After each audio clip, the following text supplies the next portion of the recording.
നമസ്കാരം. കേരളത്തിലെ നിയമസഭാ തെരഞ്ഞെടുപ്പ് അടുത്തു വരുന്തോറും വർഷങ്ങൾ കുറഞ്ഞ് മാസങ്ങൾ കുറഞ്ഞ് ആയിക്കൊണ്ടിരിക്കുന്നു. തെരഞ്ഞെടുപ്പ് രംഗത്തു നിന്നുള്ള സർപ്രൈസ് വാർത്തകൾ, അല്ലെങ്കിൽ വി.ഡി. സതീശൻ്റെ ഭാഷയിൽ പറഞ്ഞാൽ വിസ്മയം ജനിപ്പിക്കുന്ന വാർത്തകൾ വന്നുകൊണ്ടിരിക്കുകയാണ്.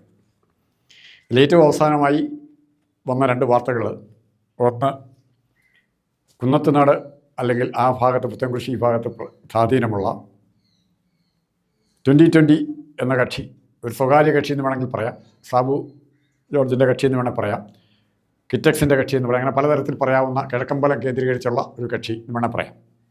എന്നാൽ പോലും പല നിയോജകമണ്ഡലങ്ങളിലും പല പഞ്ചായത്തുകളിലും അവരുടേതായ സ്വാധീനം ചെലുത്തിയിട്ടുണ്ട്. അതുപോലെ വൈക്കം കഴിഞ്ഞ കാലങ്ങളിൽ പല വർഷങ്ങളായി കോൺഗ്രസിന് കൈമോശം വന്ന സീറ്റാണ്. ആദ്യകാലത്ത് കോൺഗ്രസിൻ്റെ പ്രഗത്ഭരായ ചില നേതാക്കൾ അവിടെ ജയിച്ചിട്ടുണ്ട്. ആദ്യം കെ.ആർ. നാരായണനും പിന്നീട് കെ.കെ. ബാലകൃഷ്ണനൊക്കെ ജയിച്ചത് വൈക്കത്തുനിന്ന് തന്നെയാണ് ജയിച്ചിരിക്കുന്നത്, കോൺഗ്രസിൻ്റെ. പക്ഷേ സമീപകാലത്തൊന്നും ഒരു കോൺഗ്രസ്സുകാരന് അവിടെ ജയിക്കാൻ പറ്റിയിട്ടില്ല.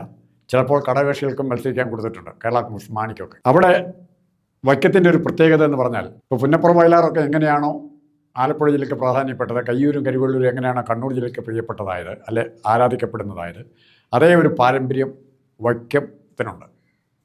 ഇന്ത്യ മുഴുവൻ സൃഷ്ടിച്ചൊരു സമരമായിരുന്നു വൈക്കം സത്യാഗ്രഹം. ഹരിജനങ്ങൾക്ക് അവിടെ പ്രവേശിക്കാൻ വേണ്ടി ക്ഷേത്ര പ്രവേശനത്തിനും അല്ലെങ്കിൽ അതിന് മുൻപിൽ കൂടെ വഴിയിൽ കൂടെ നടക്കാനുള്ള സ്വാതന്ത്ര്യത്തിന് വേണ്ടി നടത്തിയ സമരമാണ്. ഗാന്ധിജിയുടെ അനുഗ്രഹം ഉണ്ടായിരുന്നു.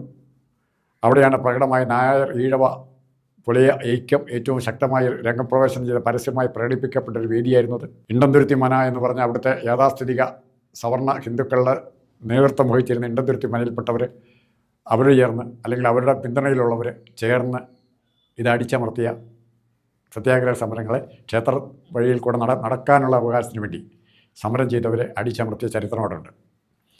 അപ്പോൾ ആ സമരം ഇന്ന് അതിലേറ്റവും വലിയ വൈരുദ്ധ്യമായി കാണുന്നത്, അന്ന് ആ സമരത്തിനെ അടിച്ചമർത്താൻ ഈവൻ ഗാന്ധിജിക്ക് പോലും പ്രവേശനം നിഷേധിച്ച് മഹാത്മാഗാന്ധിയോട് പോലും സംസാരിക്കാൻ മടിച്ച ഇണ്ടംതുരുത്തിൽ മനയിൽപ്പെട്ടവർ ഇന്ന് ആ മന വൈക്കം താലൂക്ക് ചെത്തുതൊഴിലാളി യൂണിയൻ്റെ ഓഫീസാണ്. അതായത് CPIയുടെ കസ്റ്റഡിയിലാണ് ഇന്ന് ആ മന നിലനിൽക്കുന്നത്.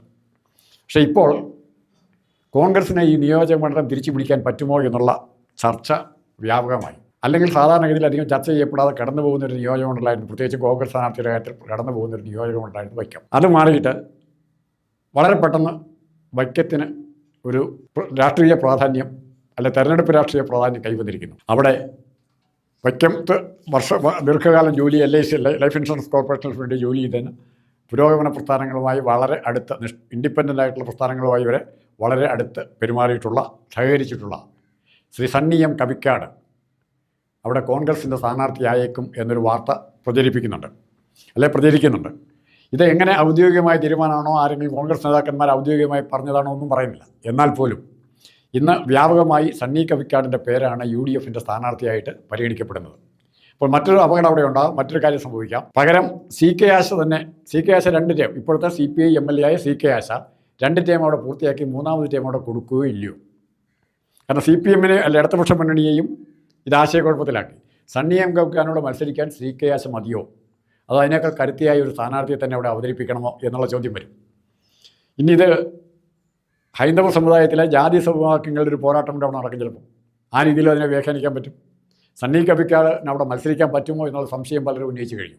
കാരണം അദ്ദേഹത്തിൻ്റെ പേരിൽ ഒരു സണ്ണി കിടപ്പുണ്ട്. സണ്ണി കിടക്കുന്നു എന്ന് പറഞ്ഞതിൻ്റെ അർത്ഥം BCC പരിവർത്തിത ക്രൈസ്തവരിൽ പെട്ടതാണോ അദ്ദേഹം എന്നുള്ള സംശയവുമായിട്ട് പറ്റും. പക്ഷേ ഇദ്ദേഹം ഹിന്ദുവിലേക്ക് തിരിച്ച് കൺവേർട്ട് ചെയ്തെന്നുള്ള സർട്ടിഫിക്കറ്റ് ഏതെങ്കിലും തരത്തിൽ ജോലി കൊടുത്തിട്ടാണ് ജോലി മേടിച്ചിരിക്കുന്നതെങ്കിൽ ആ സർട്ടിഫിക്കറ്റ് ഉപയോഗിച്ച് അദ്ദേഹത്തിനോട് മത്സരിക്കാൻ പറ്റും. അതുപോലെ തന്നെയാണ് PK ബിജു, കൊടിക്കുന്നിൽ സുരേഷ്, അങ്ങനെ പലരുടെ പേരുകളുണ്ട്. ഇവരൊക്കെ മാറി മാറി ഓരോ സമയത്തും സാഹചര്യത്തിൽ എടുക്കുന്ന അവരുടെ നിലപാടല്ല, സമൂഹം അവരെ കൊണ്ട് ചില നിലപാടുകൾ എടുപ്പിക്കുന്നുണ്ട് ജോലി കിട്ടാനും മറ്റു കാര്യങ്ങൾക്കും വേണ്ടി. അപ്പോൾ അങ്ങനെ സണ്ണി കവിക്കാട് കൺവേർട്ടഡ് ക്രിസ്ത്യനാണോ ഇല്ലയോ എന്നുള്ള പ്രശ്നമുണ്ട്. ഹിന്ദു പാരമ്പര്യമുള്ള ഹിന്ദു പിള്ളേരുമായി ബന്ധപ്പെട്ടതാണെന്നുള്ള സംശയമുണ്ട്. ഇതിനേക്കാളൊക്കെ കൂടുതൽ അദ്ദേഹം യുക്തിവാദി പ്രസ്ഥാനവുമായി കുറേയെങ്കിലുമൊക്കെ ബന്ധപ്പെട്ടിരിക്കുന്ന ആളാണ്. അപ്പോൾ ഇവിടെ നമുക്ക് കാണേണ്ട കാര്യം, ഈ പരിവർത്തിത ക്രൈസ്തവർക്ക് KPMS കേരള പുലയർ മഹാസഭയിൽപ്പെട്ട വോട്ട് ചെയ്യുമോ, സവർണ ഹിന്ദുക്കൾ പരിവർത്തിത ക്രൈസ്തവനായ ഒരു സ്ഥാനാർത്ഥിക്ക് വോട്ട് ചെയ്യുമോ? ഇത്തരം സന്ദേഹങ്ങൾ പുറപ്പെടുവിക്കുന്ന ഒരു കാര്യം മനസ്സിലാക്കണം. മാവേലിക്കരയിൽ കൊടിക്കുന്നിൽ സുരേഷ് ജയിക്കുന്നത്, കാലാകാലങ്ങളായി പാർലമെൻറ്റിലേക്ക് ജയിക്കുന്നത് സവർണരുടെ വോട്ട് ധാരാളം മേടിച്ചുകൊണ്ട് തന്നെയാണ്. വൈക്കം ഒരു സംവരണ മണ്ഡലം കൂടിയാണ്, ഓർക്കണം. സവർണർക്ക് മറ്റൊരു ഓൾട്ടർനേറ്റീവ് ഇല്ല വോട്ട് ചെയ്യാൻ. അതുപോലെ തന്നെ കൊടിക്കുന്നിൽ സുരേഷിനും മാവേലിക്കര ജയിക്കാമെങ്കിൽ ഉറപ്പായിട്ടും സണ്ണി കവിക്കാടിനെ വൈക്കത്തും വേണമെങ്കിൽ ജയിക്കാം. ഇനി ഇതിൽ കോൺഗ്രസിൻ്റെ ഏറ്റവും കരുത്തനായ നേതാവ് കെ ബാലകൃഷ്ണനായിരുന്നു. നമ്മളെ ഒരുപക്ഷെ ഏറ്റവും നല്ല ട്രാൻസ്പോർട്ട് മന്ത്രിയായിരുന്നു എന്നൂടെ പറയാം. ഏറ്റവും നല്ല ട്രാൻസ്പോർട്ട് മന്ത്രി കെ ബാലകൃഷ്ണൻ. ചേലക്കര അങ്ങനെ പല സ്ഥലത്ത് കറങ്ങി ഇവിടെ വന്നതാണ്.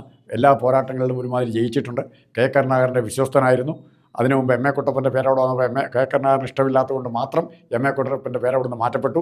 അങ്ങനെ വൈക്കത്തിൻ്റെ രാഷ്ട്രീയ ചരിത്രം ഒത്തിരിയുണ്ട്. പിന്നെ പോരാട്ടങ്ങളുടെ ചരിത്രമാണ്. ഏറ്റവും ആദ്യം കമ്മ്യൂണിസ്റ്റ് പാർട്ടിയുടെ ട്രേഡ് യൂണിയൻ പ്രസ്ഥാനം ചെത്തുതൊഴിലാളി യൂണിയൻ വളർന്നു വന്നത് വൈക്കത്താണ്. വൈക്കം കേന്ദ്രീകരിച്ചാണ് വളർന്നു വന്നത്. വൈക്കം ക്ഷേത്രവുമായി ബന്ധപ്പെട്ട് ധാരാളം കഥകളുണ്ട്.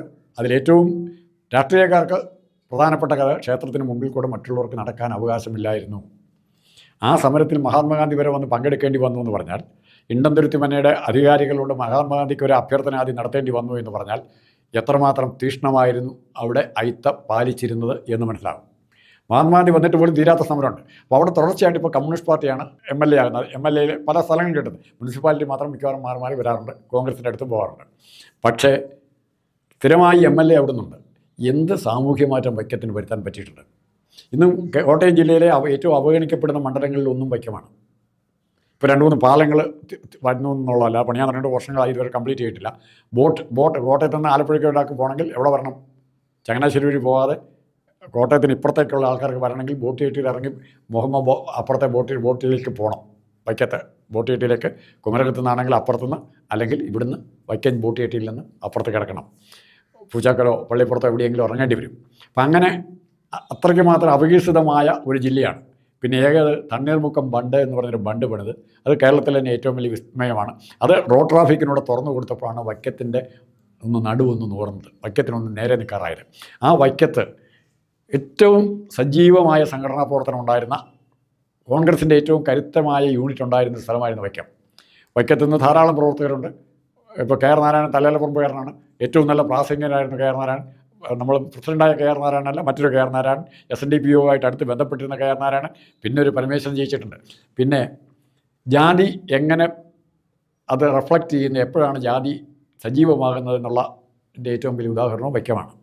ജാതി സമവാക്യങ്ങൾ സജീവമാകുന്നതിൻ്റെ കാരണം, അവിടെ പരമേശ്വരൻ വക്കീൽ എന്ന് പറഞ്ഞാൽ കോൺഗ്രസിൻ്റെ ഒരു നേതാവ് അവിടെ ജയിച്ചു. അദ്ദേഹം ഈഴവനായിരുന്നു. വൈക്കത്ത് ജയിക്കാനുള്ള കാരണം എന്ന് പറയുന്നത് 1965 ശങ്കർ മന്ത്രിസഭയെ മറിച്ചിട്ട അതിലുള്ള വൈരാഗ്യം, മുഖ്യമന്ത്രി സ്ഥാനത്തെത്തിയ ഒരു ഈഴവനെ ആ സ്ഥാനത്ത് നിന്ന് ഇല്ലാതാക്കിയതിലുള്ള വൈരാഗ്യം ഈഴവ കമ്മ്യൂണിറ്റി പ്രകടിപ്പിക്കുകയും അങ്ങനെ പി പരമേശ്വരൻ ജയിക്കുകയും ചെയ്തു. കെ ബാലകൃഷ്ണൻ അദ്ദേഹത്തിൻ്റെ മിടുക്കൊണ്ട് ജയിക്കുകയാണ്, പരമേശ്വരൻ വക്കീൽ ജയിക്കുകയാണ്. അപ്പോൾ ഇത്തരം രാഷ്ട്രീയമായി എല്ലാത്തരം ജാതി എങ്ങനെ ഓപ്പറേറ്റ് ചെയ്യുന്നു, സാമ്പത്തിക ശക്തികളുടെ കാര്യം വൈക്കത്ത് അത്ര പ്രബലമായ സാമ്പത്തിക ശക്തികൾ രാഷ്ട്രീയ രംഗത്തില്ല. സമുദായ ശക്തികൾ അങ്ങനെ ഉള്ളതെന്ന് പറഞ്ഞാൽ ഇപ്പോൾ SNDPO ഉണ്ട്, ചെത്തുതൊഴിലാളി യൂണിയനുണ്ട്, അതുപോലെ തന്നെ NSS കരയോഗം, മറ്റ് സമുദായ സംഘടനകൾ താരതമ്യേന ശക്തമാണ്. വൈക്കത്ത് തന്നെ VK വേലപ്പൻ ഉണ്ടായിരുന്നു, NSSൻ്റെ വലിയ നേതാവായിരുന്നു. അപ്പോൾ ഇതിനേക്കാൾ കൂടുതൽ രാഷ്ട്രീയ രംഗത്ത് ഉണ്ടായിരുന്ന നേതാക്കന്മാർ, ഒന്ന് 10 പ്രാവശ്യം MLA ആയ PS ശ്രീനിവാസൻ, രണ്ടാമത്തത് നമ്മൾ ബിനോയ് വിശ്വത്തിൻ്റെ അച്ഛനൊരാളുണ്ടായിരുന്നു CK വിശ്വനാഥൻ. ഇവരൊക്കെ വൈക്കംകാരാണ്. ബിനോയ് വിശ്വം വൈക്കംകാരനാണ്, CPIയുടെ നേതാവ്. സ്ഥിരമായി MLA മാർ CPIക്കാരാണ്. പക്ഷേ ഇത്തവണ ആ കണക്ക് കൂട്ടൽ തെറ്റുകയോ ഇല്ലയോ എന്നുള്ളത് ചോദിക്കാനുള്ള കാരണം, കോൺഗ്രസിൻ്റെ സണ്ണി കവിക്കാരനെ പോലൊരു സ്ഥാനാർത്ഥിയാണ് രംഗത്ത് വരുന്നതെങ്കിൽ തീർച്ചയായിട്ടും നിഷ്പക്ഷ വോട്ടുകൾ, പുരോഗമന ചിന്താഗതിയുള്ള വോട്ടുകൾ ഇതിലേക്ക് ആകർഷിക്കും. സണ്ണി കവിക്കാട് പരിവർത്തന ക്രൈസ്തവനാണോ ഇല്ലയോ എന്നൊന്നും നോക്കാൻ പോയി ആരും വോട്ട് ചെയ്യാൻ പോകുന്നില്ല. അദ്ദേഹത്തിൻ്റെ കാഴ്ചപ്പാട് പരസ്യമാണ്. പല വേദികളിലും പല ചർച്ചകളിലും സജീവമായി പങ്കെടുക്കുന്നയാളാണ്. കാഴ്ചപ്പാടിനോട് രാജ്യദ്രോഹമല്ല ഏതായാലും കാഴ്ചപ്പാട്. എല്ലാവരുമായിട്ട് അങ്ങോട്ടും കൂടി ശിവസേനയായിട്ട് യോജിച്ചില്ലേ? അപ്പോൾ എല്ലാവരുമായിട്ട് യോജിക്കുന്ന ഒരു കാലാവസ്ഥയിലേക്ക് കാര്യങ്ങൾ എത്തുകയാണെങ്കിൽ സണ്ണി കവിക്കാട് ഒരു നല്ല സ്ഥാനാർത്ഥിയായിരിക്കും. അത് വേണമെങ്കിൽ ആ സീറ്റ് തിരിച്ചു പിടിക്കാൻ കോൺഗ്രസിനെ സഹായിക്കുകയും ചെയ്തേക്കാം. തൽക്കാലം ഇത്രമാത്രം.